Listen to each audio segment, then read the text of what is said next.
Utos ko sa amin. Sa tuwing ito'y aming kinakain. Amen. Hindi naman ay nakapamumuhay ng dahil sa iyo. Amen.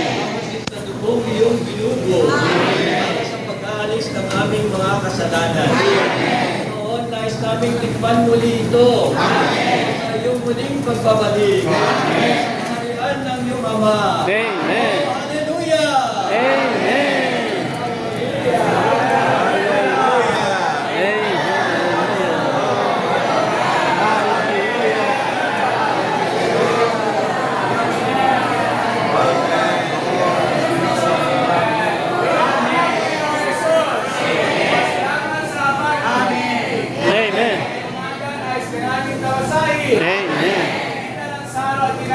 Amen.